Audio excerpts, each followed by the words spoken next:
Welcome to Fearless with Jason Whitlock. I am Jason Whitlock, your host. Happy Tuesday. What are we? We're just 2 days. Tomorrow is Christmas Eve. I hope you're wrapping up your Christmas shopping. I'm wrapping up mine today. I got a reminder for those of you, the number one Christmas gift you need to get is for your Lord and Savior, Jesus Christ. Don't forget him on this special holiday, this special Christmas we have going on. Should be the number one guy on your shopping list. I got the perfect gift for him. Go to preborn.com/fearless. That's preborn.com/fearless. Or dial pound 250 and say the keyword baby. This is the gift you need to give to your Lord and Savior. Save a baby's life. Preborn are the number one organization fighting the abortion industry. They provide ultrasounds to expectant mothers who are considering an abortion. The ultrasound introduces that baby's heartbeat and image of the baby to the mother, and now she is twice as likely to choose life, and that's when Preborn can step in and step up because we support Preborn. This is part of the Fearless mission. This is part of a mindset that understands life begins at conception. And listen, it's God's most precious gift, that baby growing inside a mother's womb. Let's protect him and let's send our Lord and Savior a Christmas gift by donating to Preborn. The other thing I need you guys to do is, if you're listening over Apple, hit that 5-star review. It's important. It helps us fight the algorithm. We're going to have a tight show today. It's just me. I wanted to bring you some Christmas content. Most people are taking the day off. We're still pounding out and putting the work in because there are interesting things happening in the sports world. I'm going to connect what's going on with DK Metcalf, who was suspended. Let me read you this Adam Schefter tweet. I'm going to connect DK Metcalf to the latest reporting on Sherrone Moore, but we're going to start the show here. The NFL suspended Steelers wide receiver DK Metcalf 2 games for the swipe he took at a fan during Sunday's game in Detroit. Metcalf still can appeal, but he is now slated to miss the Steelers' upcoming game versus the Browns. Cost him $277,000 per game. That's $555,000 total for the 2 games. But there's more to the story. According to Ian Rappaport of the NFL Network, the 2-game suspension for Steelers wide receiver DK Metcalf could possibly cost, if upheld, based on his contract, the suspension would void not just the rest of his salary for this season, but $45 million in future guarantees, $25 million fully guaranteed in 2026, and $20 million guaranteed for injury in 2027. Holy cow. DK Metcalf has cost himself a lot of money potentially. And right on cue, here come the excuses. And just as me and Steve Kim talked about yesterday, here comes the race card. People are running out and saying that, the fan, he called DK the N-word. He called his mother the C word. C-U-N-T. We've heard this from Ocho Cinco. We've heard it from others that this is the excuse. DK Metcalf is telling people, former players and people involved in NFL media, that he was provoked. He was called the N-word. His mother was called the C word. Well, unfortunately for DK Metcalf, we live in a world where cell phones are everywhere, and they're certainly inside football stadiums that seat 70, 80,000 people. And there have been multiple angles that have been released, multiple people with the sound turned on with their videos. And there seems to be, as expected, absolutely zero proof. Let's play SOT number 2. This is about a 30, 40-second clip of someone that was on the scene filming DK Metcalf and the fan. Play the clip. New Jersey! Hey, DK, don't sign it! DK, don't sign it! DK! He about to throw that motherfucker away.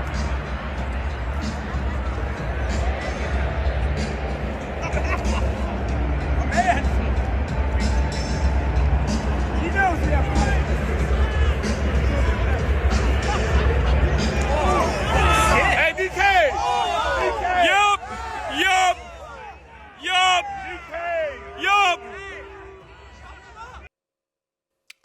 So you hear people saying, DK, don't sign it. And so clearly the fan, I think his name's Ryan Reynolds, was shouting, hey, sign my jersey, sign my jersey. He's carrying a DK Metcalf jersey. The fan has told the Detroit Free Press and anybody that'll listen, hey, man, I called DK by his full name, DeKalen Zacharias Metcalf.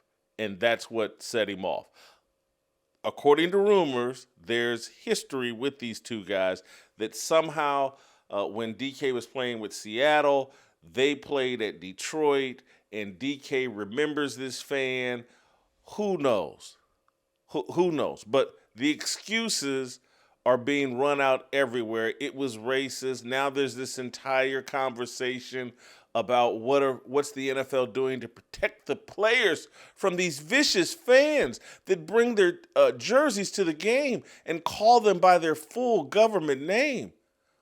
What's the NFL doing? We must protect these guys. Don't they know how vicious it is for someone to come to a game with their jersey and use their full government name? And so that's how we end up on Monday Night Football with former NFL players Ryan Clark, Jason Kelce, talking about protocols. What are the protocols for players to protect themselves from these vicious fans?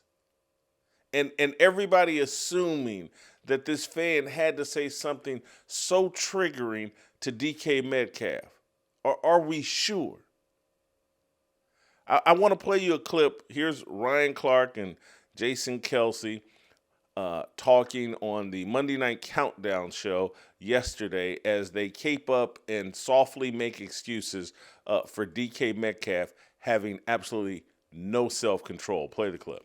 I wouldn't have been upset with one. Yeah, like the player in me wants to say no, right? The player in me wants to say that if a fan is behaving in a certain way and you feel like that's something that has to be checked, you can do it. But that's not real life. Of course. Right? That's not the standard you're held to when you get to wear that logo on your helmet or you have that NFL patch on your jersey. And they are going to protect the shield. It's one thing when you see a Jamar Chase spit on a Jalen Ramsey, right? And how disgusting that could be, how disrespectful that could be. But those are two players who are two men who are the same. Yeah. Those fans aren't the same. Yeah. Those fans pay to come to this game, and they pay to be able to say stupid things. Now, what the league has to do is say, this is how we're going to safeguard you against that. The same way they do in basketball, there should be a way where you can go talk to somebody and say, this person said such and such. I don't feel comfortable continuing to do my job if they're here. That's a great point because I don't think that that's talked enough about in NFL locker rooms and in NFL teams. Yeah. What is the process and protocol for dealing with a fan that is out of line? Particularly if he's that close, he's right there. Well, it has been reported to Yeah. the point you made earlier. This is someone who is a serial sort of, stalker, I don't know if that's the right word, but this is someone who has clearly tried to instigate on several occasions and now succeeded. Yeah. Marcus made a point to me inside that I thought was good, and maybe he said you had to walk over them. That's the problem. Right. That's the problem. You initiated it. Regardless of what we know that the talking and the heckling supposedly is supposed to be the part that initiated it. But we're not talking about we don't know the fan name. Right. We're talking about DK Metcalf. And it always is going to end up that way. We got kids that play sports. RC got a son in the NFL right now. Listen, man, as hard as it is, you are going to lose. You are going to lose. Let the people handle that. Marcus Spears with a tiny bit of logic at the end. But sitting here and having some discussion where Ryan Clark is like, well, I got to be able to go tell someone that I can't work, I can't do my job if we continue to allow this fan who's 20, 30, 40 feet away from me, if he shouts my name, if he heckles me, I really don't care what the fan says. And I'm talking about I don't care what the fan said. It doesn't matter. The mindset that many black people and many liberals have adopted for black people is that some fan or some random person, particularly some random white person. But for black people, it's any random person is actually in control of your emotions. You're not in control. If someone walking down the street calls you a name, you don't know them, they could be a homeless person, they could be on their deathbed, who knows? But if they call you a name, you now must respond. That's a slave mentality. That you haven't broken free from the slave mentality that all these outside forces actually control your emotion, your behavior, your happiness, your joy. They don't. You control what offends you. This is common sense. So, someone calling me a name doesn't depress me, doesn't hurt me. What I think of myself actually controls my emotional state and my behavior. It's what we're witnessing with DK Metcalf and what we've been witnessing with all of these racial hoaxes, from Bubba Wallace to Jussie Smollett to LeBron James in the back gate. It is a culture and a mindset that says, I'm less than, I'm basically an animal, and I don't control my emotions. I'm not a human being. I'm not a rational human being. If someone calls me a name, I must respond.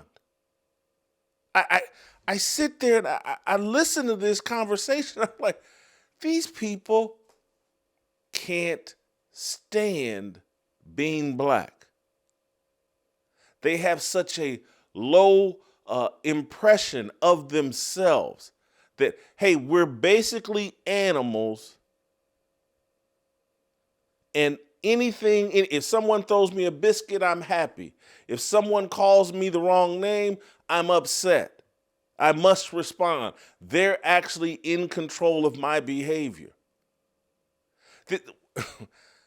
Not to quote Kanye, but I remember years ago when Kanye said, slavery is a choice. And it was such a outside the box thought that I couldn't process it in real time. And certainly black people couldn't process it in real time. But the man is actually right. You make the choice to be controlled by other people and what they think about you. And it speaks to you clearly have no relationship with God. Because once you have that relationship, the only thing that matters is what he thinks of you, and everybody else, including yourself, is irrelevant.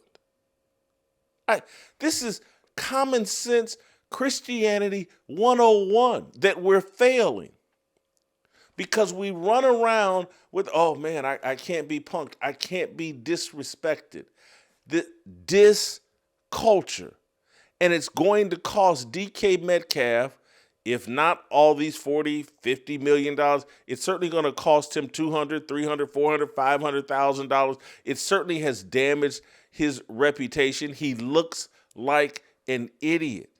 And if people would actually hold him accountable and call him the idiot that he is for allowing some random fan to trigger him and to jeopardize this much money, if he were allowed to be criticized and there was a chorus, because what black culture basically says, like, if there's a chorus of people saying he did nothing wrong and that it was white racism that triggered this and the blah, blah, blah, they think that chorus will help DK Metcalf. The actual chorus that would help DK Metcalf are people saying, hey, man, you're making $20, $30 million a year. This fan, and he may be from a rich family, but he ain't making $20, $30, $40 million playing a game. No one knows his name. No one cares about him. Why would you allow him to control your behavior? This is silly. This is retarded. And the people defending it are retarded. It's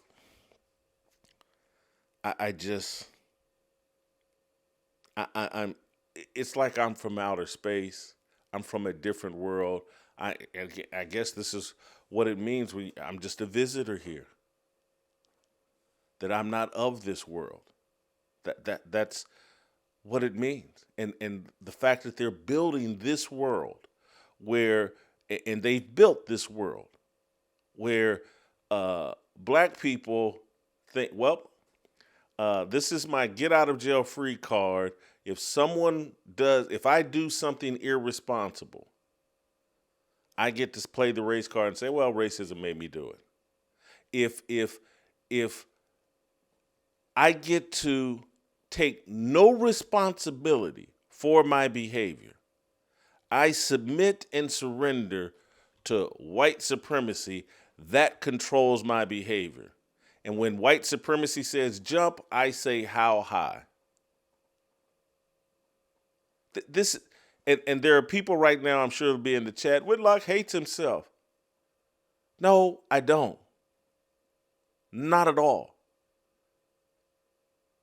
I'm trying to pass on to athletes and young black men and just people in general sound advice that will keep them out of trouble, that winning the respect of some random fan shouldn't be a priority. I wish that we poured that much energy into how can I win respect from God? How can I get God to think higher of me? Focus on that rather than running around and treating the white man as if he is your God and that at all times the white man must respect me or I'm not a man. And so I'll get violent, I'll do stupid things, I'll sacrifice money, all in the name of the white man respecting me. This is... The retardation is devastating, comical, destructive, and it's so easy to cure. Quit caring what other people think about you. It's not that important. Some random fan shouting anything, including the N-word, isn't a big deal. It doesn't matter. Using the N-word as I get to be violent. Someone said the N-word. Now I get to be violent and justify any of my behavior. That mindset has to be eradicated. I'm embarrassed for ESPN. I'm embarrassed for social media. I'm embarrassed for all these media outlets that are platforming and promoting this sort of illogic and they're doing it without anybody really there to strongly push back. Strongly. And expose the lunacy of their thinking. They're watching DK Metcalf set money on fire. And they're trying to justify, well, that white man made him do it. And, okay, let's say Ryan Reynolds is the worst person in the world. And he just tricked DK Metcalf out of hundreds of thousands of dollars, perhaps millions of dollars. Ryan Reynolds should be at home laughing, and DK Metcalf should be at home crying, and anybody excusing DK Metcalf's behavior must hate DK Metcalf. You're afraid to give him good advice. It's been illegalized. You can't give young black men in general, you can't give them good advice. It's illegal. I'm going to use that to transition into Sherrone Moore. The Athletic has put out a story on Sherrone Moore that's pretty enlightening. A story on the University of Michigan and how they handled Sherrone Moore, the disgraced college football coach that got ran out of Michigan. He's had an affair with a young staffer, and The Athletic has pointed out that Sherrone Moore spent virtually all of his free time on Instagram chasing tail. He's the Deshaun Watson, not massage therapist, but he's in everybody's DM trying to get him to come to Michigan to come see him, chasing tail. He's a married father of 2. He had a 2-year affair with one of his female underlings on the staff. This is they get into his. They've had this story in The Athletic gets into about 4 or 5 women who came forward and said, "Yeah, I've been getting these strange DMs from Sherrone Moore, and right after games, right after press conferences, that's like, this is bizarre. This guy's hopping into my DMs saying what's up," and some of you will be like, "Hey man, that's that man's business," and it is that man's business up until he busts into his mistress's house, threatens to kill himself, threatens her. Now he's turned it into everybody's business. Everybody wants to know, well, how did we get here? How did this idiot allow this affair with this woman to go on for 2 years, cost himself one of the greatest coaching jobs in all of college football, in all of football? He's the head coach at the University of Michigan. This is one of the great jobs in football. Jim Harbaugh has basically installed him as his successor. Jim Harbaugh, on some kind of white guilt DEI trip, puts this guy as his successor to the University of Michigan football team. He's trying to score virtue signal points, and he's put Sherrone Moore out way above his skis, and he's put his alma mater, Michigan, in a bad position to where they hired a guy that's so immature that he doesn't know how to conduct himself on Instagram. If you've watched this show long enough, you've heard me talk about my social media and how 3, 4, 5 people on my team have access to all my social media. Part of that is so they can post information on my social media, but there's another part of it that's like 30% of it is like, hey man, I need guardrails. I'm a public figure. I've demonstrated a lack of sexual discipline. That's part of my history. That's part, a lot of men demonstrate a lack of sexual discipline. And they put these tools out here that will get you in trouble called social media, called Instagram, called Twitter, called Facebook. This is where men go to do things, and women go to do things that they think people can't see. So in order to protect myself from myself, everybody, you can have access to my social media. That puts guardrails on me. That puts restraints on me. When everybody can see your DMs, you can't just hop into your DMs and say any and everything, particularly while you're claiming a Christian relationship. This is common sense 101. And so here's Sherrone Moore with a $4 or $5 million a year head coaching job. And he thinks, hey, I'm just going to run around on Instagram like I'm a graduate assistant football coach. I'm just going to run around on Instagram like I'm not married and don't have 2 kids. I'm going to run around on social media like I haven't publicly claimed a relationship with Jesus Christ. If you're a head football coach at a major university, Lane Kiffin talking to you, and he seems to have figured it out. Give other people access to your social media. Give it to your wife. Give it to some people on your staff. It'll keep you in a safe space. This is common sense 101. This guy's hopping in DMs of girls from in Michigan. It appears, according to this athletic story, girls in the media. And he thought this was never going to blow up in his face. This is comical. This man wasn't built for the position that he was given by Jim Harbaugh and the University of Michigan. I want to read you a couple of excerpts from this story. And this is after they break down his DM habits over Instagram and these 4 or 5 women that are sharing with The Athletic. Here's what he DM'd me. I thought it was kind of creepy, blah, blah, blah. But anyway, they say in the story, following his arrest, Moore told police he was engaged in a relationship with the female staffer for approximately 2 years, which indicates the relationship began before he was promoted to head coach in January of 2024.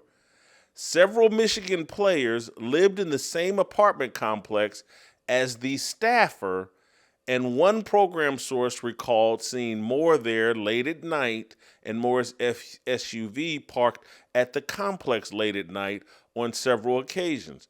Moore and the staffer were frequently spotted together in public after he became head coach, and footage of the two attending a Michigan lacrosse game aired on the Big Ten Network in the spring of 2024. This man has no finesse. None. This man has no slick in him. This is a goofball who's been over-promoted. The Peter Principle, mixed with DEI, has promoted him well beyond his competence. This is a position coach who's been put in charge of one of the great football programs in the history of college football. And he's behaving like a drunken, divorced position coach. This is commonplace. You got someone on your staff that can coach the hell out of the outside linebackers or the offensive line, and he's divorced and got a bit of a drinking problem. You're like, well, yeah, he's a position coach. We'll keep him there. We're certainly not promoting him to head coach. This guy's not even slick enough. He's dating a woman that lives in the same building as our players. Does he not understand? Young men, this is what we do. We gossip. There's a pretty girl that's on the staff that is young. You think the players aren't interested in her? You think they're not keeping an eye out for her? Wonder what she's doing. Wonder who she's creeping with. And you think they're not going to figure out, well, damn, she's creeping with our offensive line coach, now turned head coach. This once again, borderline retarded behavior, a complete lack of self-control. You don't promote someone like this to head coach. Anybody that's been in any sort of work environment knows that it doesn't take long. When people are sneaking around sexually on the job in the same work environment, there are rumors and gossip. And a lot of it is true. Oh no, we're just friends. Ain't no married man, just friends with no 25-year-old smoke show. Any legitimately married man sees a 25-year-old smoke show and his life flashes before his eyes. Like, that will cost me half my money in a divorce. That will cost me custody rights to my children. That will cost me my job. We can't be friends. This is common sense 101. You don't have to be very smart to figure this out. And that's who Michigan installed as their head coach. Let me read you another excerpt. The revelations of the past 2 weeks prompted questions about how Michigan missed clear warning signs, including persistent rumors about his relationship with the female staffer. Some sources close to the program said they didn't give much credence to the rumors, while others said the relationship was discussed openly by coaches and players. Quote, There were rumors about their relationship. A staffer who worked for the team for 3 years said nothing was set in stone like, oh, they have a relationship. It wasn't known across the building. So they're running past red lights. There's rumors circulating about this offensive lineman turned assistant coach turned head coach that's running around with a 25-year-old, I don't know, she's 25, 26, I don't know how old the woman is, but running around with this smoke show. And and no one thinks like, hey, man, that's a problem. We better really look into this. You know why they didn't? DEI. We got a black coach here at Michigan. Ann Arbor, Michigan is one of the most liberal places in all of America. Let's turn a blind eye, and hopefully it'll get better. It'll go away. Hopefully he'll figure it out, and that we don't need to step in. This is the black coach. We must bend over backwards and ignore what's right in front of our faces. It's insanity. One more excerpt. Moore's emotional volatility was no secret. One of his most memorable moments came after he led Michigan to a 24-15 victory at Penn State in 2023 while filling in for a suspended Jim Harbaugh. In his post-game interview on Fox, Moore burst into tears and delivered a profanity-laced tribute to Harbaugh. Quote, "I effing love you, man," Moore said on live TV, tears streaming down his face. "I love the SHIT out of you, man." End quote. At the time, Moore's reaction seemed like an endearing, if profane, expression of emotion from a normally buttoned-up coach who was thrust into a difficult situation. In retrospect, some in Michigan saw it as the first indication that Moore wasn't completely in control of his emotions. Do you see how this connects?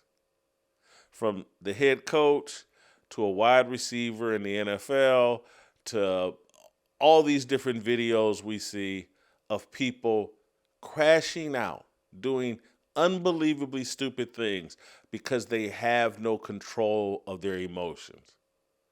And you wonder, what's the comment? Oh, is it they're black and black people have no control of their emotions? That's not it. That's not it. They don't want you to deal with black people live in a culture that promotes a feminist, matriarchal mindset. These are men, big, strong, muscular men with the mind of a woman. Any and everything that gets said about DK Metcalf hurts his feeling and causes him to get into his emotions. That's a woman. That's her mindset. Sherrone Moore, no self-control, emotional all the time, tapping into his emotions. This is the matriarchal culture that has existed unabated in the black community for 60 plus years. Everybody that I know loves women, loves them, but realizes like, man, they can be an emotional wreck. They got hormonal issues and things that go on, that menstrual cycle. Oh, that like, man, you got to deal with them differently. They don't control their emotions as well as men.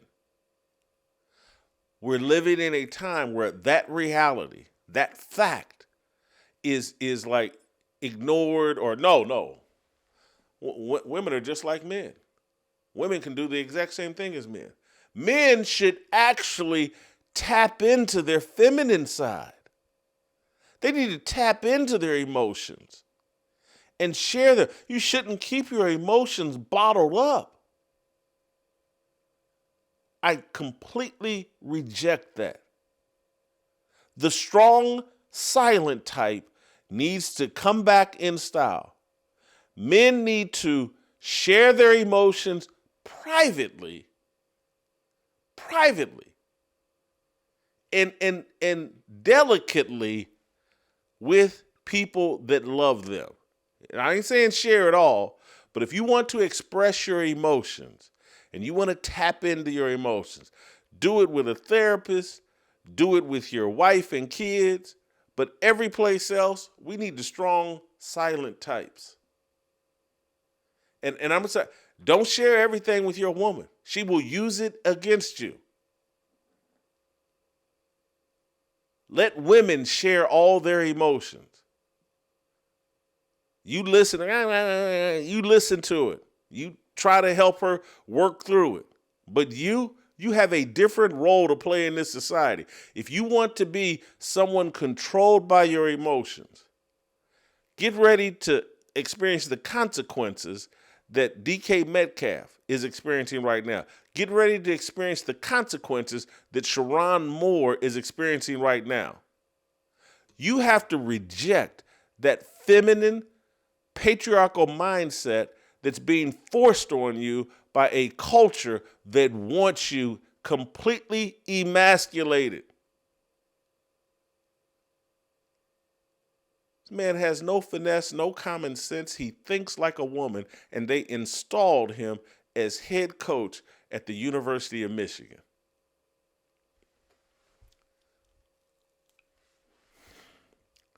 Let me wrap this up because I don't want to be here long, and I know stuff I'm saying is why I'm hated, but I gotta say it. I'm watching people fumble the bag, fumble the generosity and the grace that God has given us. I'm gonna say one more thing on this, then I'm gonna talk a little bit about Phillip Rivers. But when I talk about fumbling, I'm talking about black people in our inability to tap into gratitude and to understand like what a blessing it was for all of us that are alive today, those of us alive today, a blessing to be born here in America. For people 100, 150 years ago, it was not the blessing that it is for us right now. They suffered so that we could experience this blessing. And instead of being grateful, not just for the black people, but for the white people, everybody over here in America that adopted us into the American family, fought, sacrificed their lives, did a bunch of things so that we could be full-blown American citizens. And we got a group of idiots that never experienced the oppression that our ancestors did. Never experienced it. That want to run around and pretend like whatever's going on today is the same as what was going on in the 1920s and the 1820s. Not an ounce of legitimate gratitude that someone suffered and died and sacrificed for us to be full-blown American citizens, to live in the country that's got the greatest opportunity, the greatest freedom, the greatest prosperity for anywhere on the planet for black people. There are not black people anywhere else on the planet living better than American black people, but we have no gratitude, no understanding of what that should provoke. It's provoked a bitterness in us rather than a gratitude. And we sit around every day, oh God, I hope the white man doesn't say anything bad about me. I'll have to get violent and emotional. And if I do dumb things, blow up my NFL career or sacrifice hundreds of thousands of dollars, if not millions of my dollars, because I have no control of my emotions, because I think like a woman, if I blow up an opportunity that I didn't earn as the head coach of the University of Michigan because I think and act like a woman, well, that's the white man's fault. He made me a woman. No, your mama did that. Yes, I said your mama did that. Let me move on. Last one, and I'll get you out of here. Last night, 49ers won the game, won by 3 touchdowns or something, 49ers against the Colts. And Brock Purdy looked great through 5 TD passes. 49ers ran the ball effectively, got Christian McCaffrey going. 49ers, I think, improved to 11-4. Great. But the 49ers aren't the story from that game. The continuing story is Phillip Rivers, 44 years old, coming out of retirement after 5 years and looking like one of the top 15, 20 quarterbacks in the NFL. That's embarrassing. We're not, and I like Phillip Rivers, and thought he was a really, really solid, good player, borderline Hall of Famer in the NFL. But Phillip Rivers, it's not like Joe Montana or John Elway or Dan Marino came out of retirement after 5 years. This is Phillip Rivers, and the guy, 23 of 35, 277 yards, 2 TDs, 1 interception. The Colts put up 27 points. We're in the game until late for fourth quarter. The 49ers kind of put them away. But this says something not good about the NFL. I'm not the only one thinking this. Roddy White, former NFL wide receiver, longtime NFL wide receiver, tweeted out, I don't know if this says how bad the league is or how good Phillip Rivers is. This shouldn't be possible for him to play this well off the couch after 5 years, unless we just playing a bunch of bad football these days. Roddy White is saying the quiet part out loud. He's doing it delicately, leaving himself an out. But this NFL, it's just not that competitive. And all it requires, Phillip Rivers comes in with all this experience and a brain. His arm, he never had the greatest arm. He had a good arm, but never had the greatest arm. His arm is shot, and he can still be effective in an NFL game because he can think the game. He can still throw for 270 some odd yards, a couple of touchdowns, put up 27 points because he can think the game.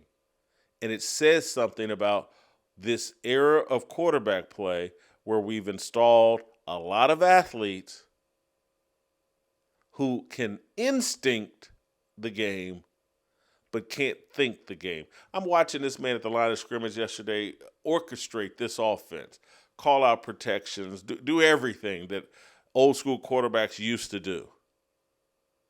Check in and out of plays, and it's like you just don't see this from these young guys. They've been trained in college to look over at the sidelines, and now when they come to the NFL, they don't know what they're looking at. Haven't been properly developed. And so hats off to Phillip Rivers, but his excellent performance and play says something really bad about the NFL and what we are expecting and what we're getting out of the quarterback position. Thank you for watching. Don't think, unless something crazy happens, don't think we'll be here tomorrow. I know we'll be back on the day after Christmas. Enjoy your holidays. We'll catch you next time.